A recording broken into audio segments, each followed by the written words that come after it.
afternoon, y'all. I was hoping to share some more encouragement with you this afternoon. But first, I'm not sure how much you pay attention to historical markers when you're driving down the road, but I'm one of those weird people that I like to see what they're about, and even on occasion, like to read historical markers. And what's interesting about these markers is oftentimes you pass by a place that otherwise would seem insignificant.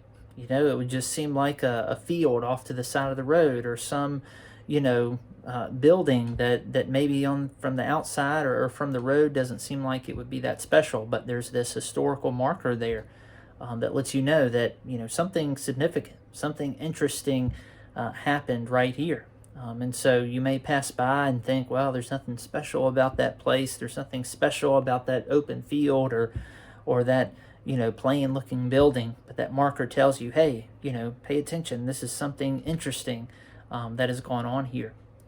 And in our lives, we may feel like, from the outside looking in, when somebody's looking in on our life from the street, so to speak, that there's nothing important going on, nothing significant. We may feel like we lack significance. No one notices us. We're just flying under the radar in life. But I want to share with you a couple things that hopefully will encourage you. Of course, we've been going through the book of Mark, and we've reached Mark chapter 5. And in Mark chapter 5, there's a demon-possessed man, and Jesus miraculously exorcises this demon. And so after this interaction with Jesus, the man is just overcome with joy, and the man wants to continue to follow Jesus, which is great. But Jesus then tells him that he needs to go to his own people. And in Mark chapter 5, verse 19, he says, go to your own people and report to them how much the Lord has done for you. And so this man wants to serve as a marker, right? A marker that something significant had happened in his life, that Jesus had changed him. Jesus had rescued him from the power of those demons who were in his life. And so he served as a representation of what Jesus could do.